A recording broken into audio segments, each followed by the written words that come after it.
very funny thing, painting, isn't it? It's a mysterious act, painting a picture. I was practically born in France. Lived a long time in Paris, 12 years in Paris, in a marvelous studio. And then afterwards, I married Joanne and persuaded her to come to France because she'd been to Paris as well as a young girl. And it's all sort of in my blood, France, and I love it. And I don't have much opportunity to paint landscapes anywhere else, really.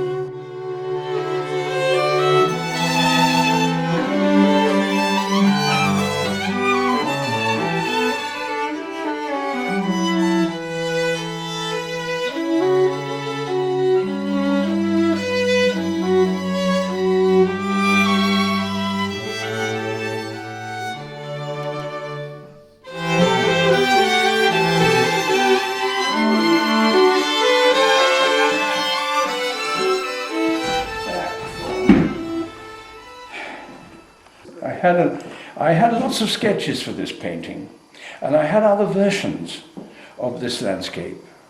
There was a very green one, which had snow mountains. I think I called it Snow in the Gers, something like that. And it's the same composition. So that, having done that, I knew that I didn't want to do the same thing on a bigger scale. I chose something in the way of colour here, which I hadn't done before. But drawing it in the first place, I've got a stick with a bit of charcoal on the end. But the charcoal lines which are still there, got sort of drawn in with that quite a way away from the painting. But why I like this painting is because I knew when to stop. I knew that I didn't have to fiddle around with it anymore. It had the atmosphere I wanted. It felt like a real place because it's so thin, the paint, you know. This is just the canvas here. I quite like that. I quite like that. It was an accident, of course, dripping. This was dripping, and you can see how it's so thin. It's starting to drip, you know, like. And then suddenly I thought, oh, I mustn't let that drip. So I took a bit of rag and I wiped along there, you see. There's a moment when you let all those accidents stay where they are. The next stage, you tidy up the accidents, and then you start getting away, I think, from the initial impetus. The initial idea gets slightly lost. You can come back to it, maybe, by scrubbing something out and retaining something, but it's very difficult. But I didn't wipe all that away. I don't know why, I was probably busy thinking of some other part of the painting. You know, you're working on the whole thing at once, really. And while you're painting a little corner of a painting or a big bit of the painting, you're scanning with your eye, your eye's taking in the whole thing, and therefore, it's relating immediately to everything else that you've done. I'm painting over there, but I know that that's got to work with this and this and this and this. And it's instinctive, that is. You can't calculate that, you see. So that's why I suppose I'm really more of an instinctive painter than anything else. I mean, sometimes you go right down to a little detail, even in a painting as wild as this, right down to the tiny bit in the corner here, you know, minutely considered, actually. But scanning the picture, you find where it doesn't work. This little thing here, you can make a little picture out of that. And in fact, you find it'll work as a picture. There's a hut and two little things and a post and so on and so forth. It's all suggested. And here, I've scratched. You can see that obviously this bit of tree, this sort of lollipop, was bigger. So I've taken a razor blade and I've scratched it away in order to keep the quality of the canvas coming through. Bits should work. If there are bits that don't work, well then it's not been properly painted. I'm getting rather bored of looking at this painting.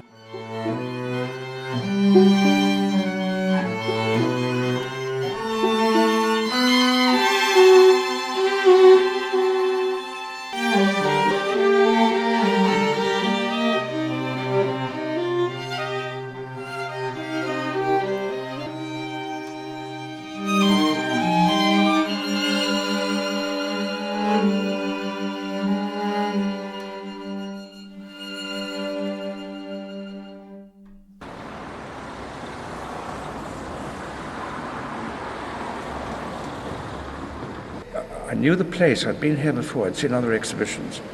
And sometimes they have 70 or 80 painters here. They all have a little corner. When I knew the space was going to be available, I realized that there were these 12 large panels. And I thought, well, I have now got an opportunity to paint some big pictures, one per panel. I then went off and bought 5 or 6 very large canvases with Verdurier, this pavilion in mind.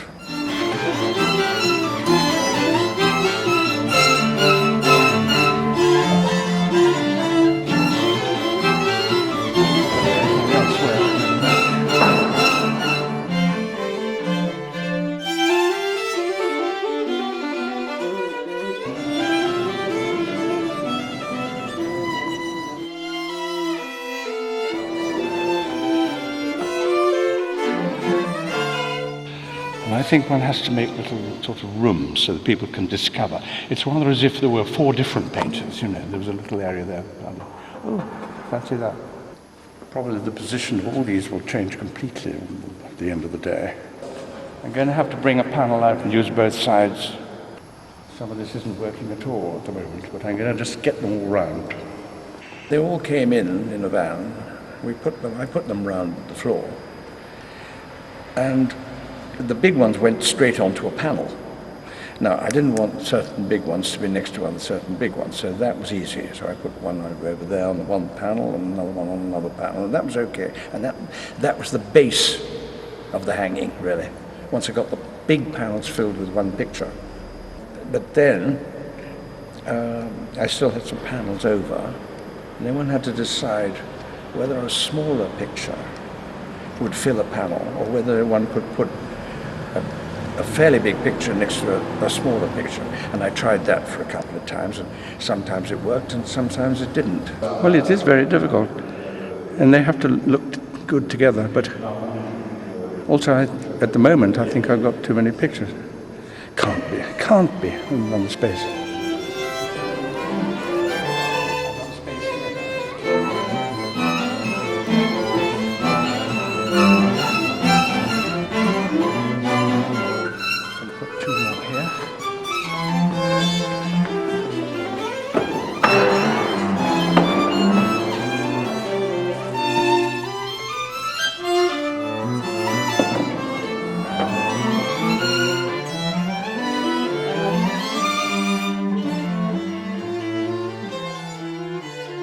This one, I could put another one there, I think.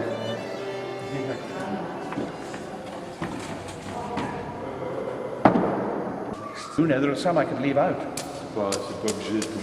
I brought 58, I didn't necessarily have to hang them all. Over there, I can put 1, 2 maybe.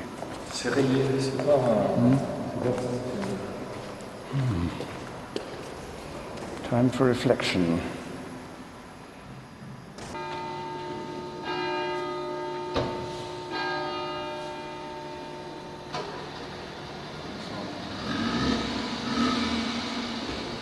I think we put this one here. But I love this picture. It's just worked straight away. It's moody. It's got the two things. You've got the abstraction. It's an interesting colour, not very bright. And also the mood of the place, which you know, one is trying to do. And also it's come very quickly, which I love. There are 1 or 2 that date from quite a long way back, which I've borrowed back. Most of it, however, is 2008, beginning of 2009, so a year and a half, really. Perhaps decide not to hang a few. There's downstairs, of course. Yeah. Shall I hang more downstairs now? When I had that big studio built, I hung all the paintings. They were illustrative paintings. They came from the fact that if you start living in a place, you tend to illustrate it. And the oil paintings I did were all of Chaillac, where I live. And they were kind of topographical paintings. And so there was obviously one couldn't make really good paintings that way. They were illustrative. I think they were illustrative paintings. So that having got through that period where you fall in love with a place and want to paint it, you move on to painting pictures. Right, I'm going to have to go downstairs with some pictures, which is rather amazing, really. You see, all my life, Paul, I've been a landscape painter. There's no question about that. From the age of 10, I've always painted landscape. I realize now, I'm not very good at drawing figures. Maybe that's why. But landscape is what I've been into. And so, instead of painting cows and buildings, I went back to my favorite topic, which is landscape. This one. There are 11 I can't hang. I don't see a space for. So I'm going to have to select the ones that are going downstairs. That's all there is to it. I wanted to go south where I found hilly ground, mountains and things like that, which I love. And especially wild, sort of craggy ones, you know, like the Aveyron, the Auvergne and so on. And having done that, I thought, well, I'll paint different parts of France. And then the exhibition, the collection can be called Images from France. It's not, it doesn't include all the départements in France, obviously. You know, it's got a limited number of places, which are all catalogued there. The Gers, I love, the Aveyron, the Ardèche, all those places. Some of them have got vineyards, some of them have got mountains, some of them have gorges. And that's really how it came about, that I had this collection of different parts of France. And instead of calling it paysage, which I think is a real put-off word, actually, and people, you know, the paysage.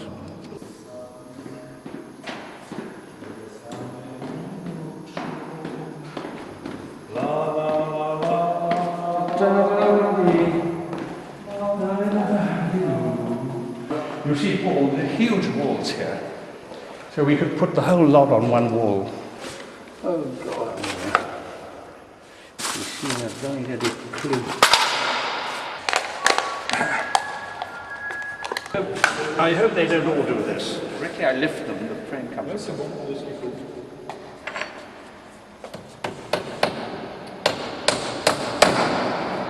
Voilà. That one's done. Should be about there, probably.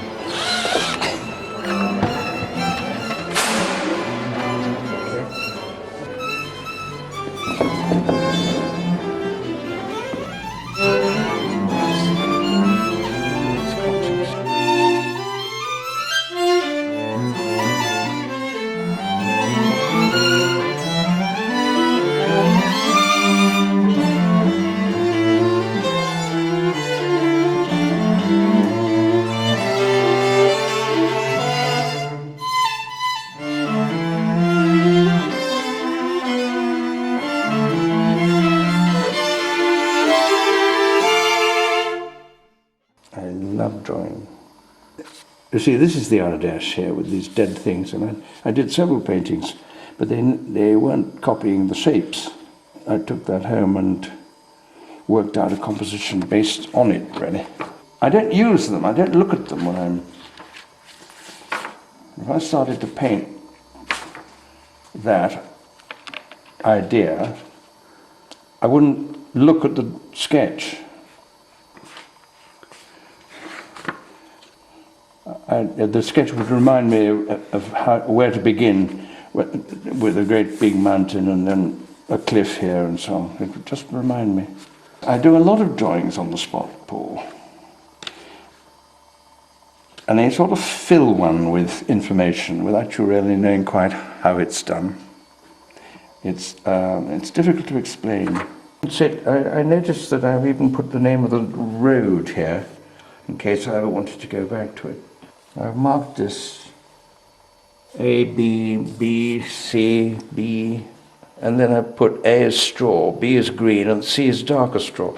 And when one comes to it, one ignores the whole thing completely. Sometimes I do take the structure from the drawing, And then I think, oh yes, I must remember that these little triangular shapes are all slightly different in size. And so I start making big shapes out of it on the canvas, you see. My best paintings are done in about 10 seconds, although they might take longer to carry out. They're kind of done. And in fact, they are always very often done very quickly, because then you've got your first idea, which if it's any good is going to work much better without being worked on too hard. I have photographs of earlier stages of that painting, and it's it's quite different as things got removed and put back in and the color got changed. And so this is a sort of halfway picture which did not come in a flash, but which wasn't overworked. What's exhausting is if you make a mistake and you think, how can I get this to work again? And then you have to scrub out whole portions of the painting. But you can see the ghosts of shapes here and there. There was a curve here, which then got altered to that in order for this shape to be more interesting.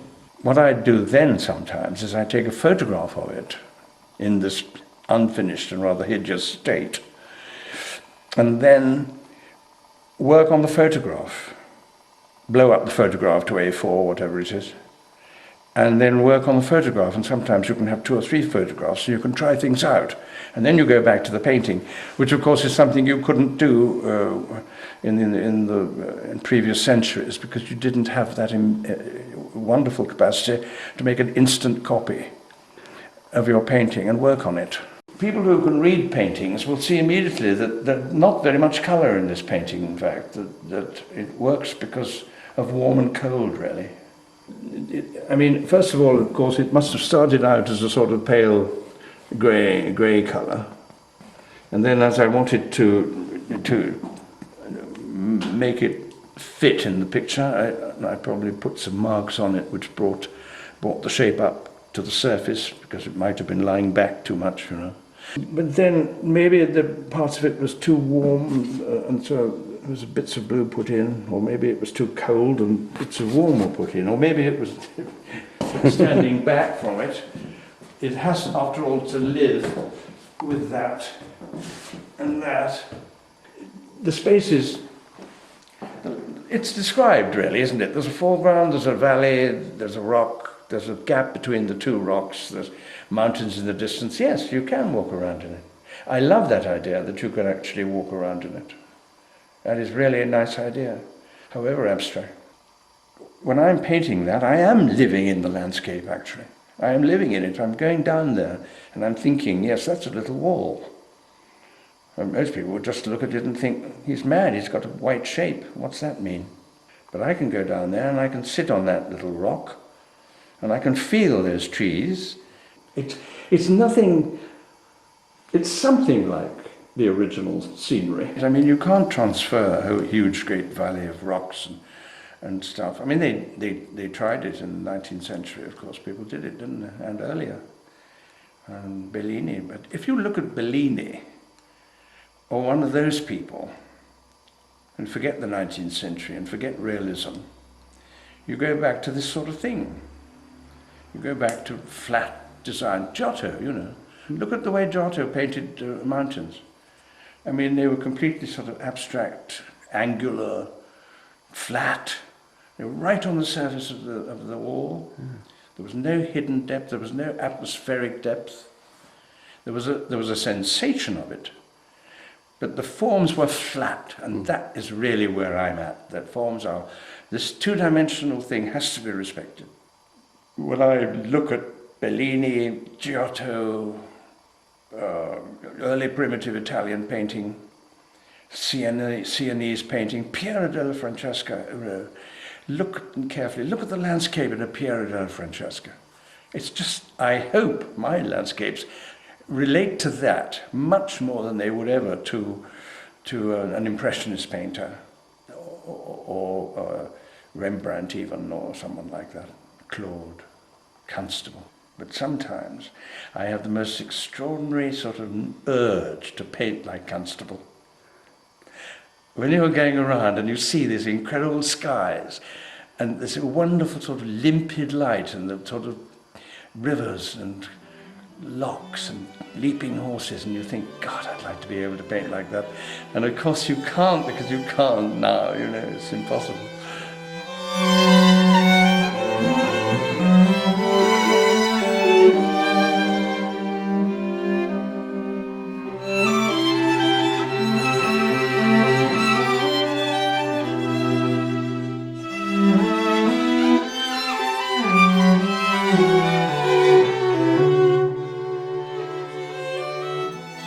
There are two paintings I like in my show, and both of them were done very, very quickly, and they've hardly got any paint on them. You can see the white canvas coming through, and you can see the charcoal lines, and those are the ones I like, and I think those are the ones that Joanna would have liked.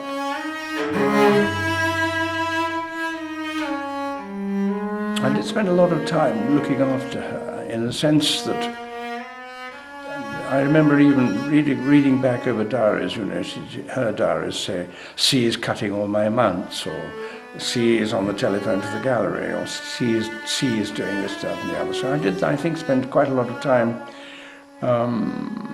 not painting, rather looking after Joanna, who was well worth looking after in every respect, because she's a wonderful painter. So I suppose, given the gap between when she died and now, I have felt a bit liberated. And I'm hugely influenced by her. Her ideas have influenced me.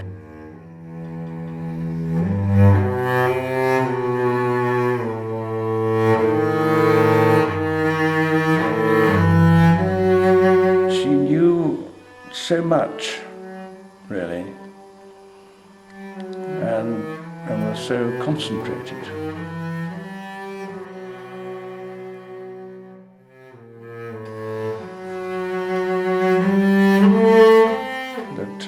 I owe her a lot. She was a huge influence. I think probably continues to be, in the sense that I think to myself, I wonder if she'd like this. And I know the ones she'd like, and I know the ones she'd think were over the top or unsuccessful or ugly or bad colour or something. I feel I know exactly what she'd say.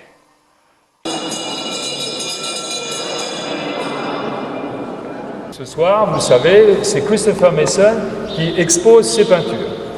Alors, c'est Christopher Mason qui est un petit peu timide, qui va nous remercier tous d'être venus.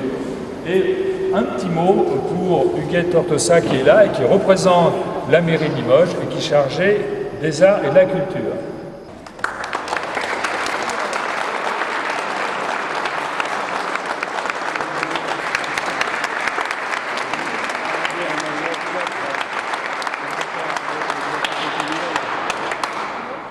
J'ai beaucoup de soutien là, de mes amis.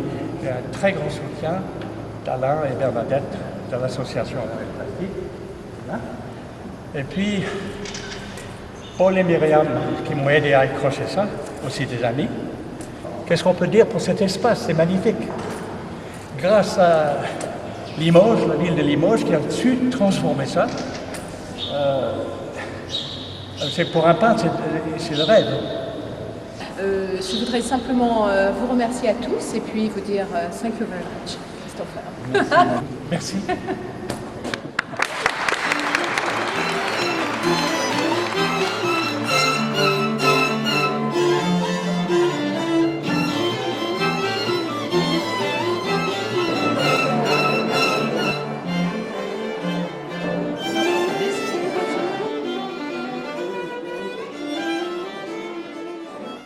That is not a computerized letter. That is painted. This was a Bloomsbury lettering. I don't like commercial lettering, if I can get away with it. Only to exhibit it, I took out the lettering. And it's clear on the left. You can see the letters I, M, A, G very, very clearly.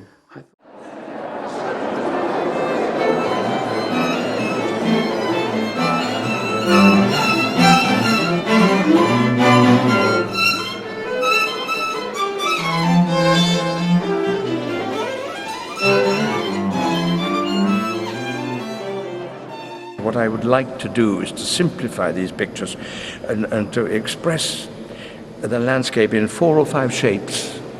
There's one here which does that, and it's been quite a popular painting. People have liked this painting, and it's 5 shapes, and yet it has a mood, and that's really what I'd like to do. If that means that one becomes more abstract, probably.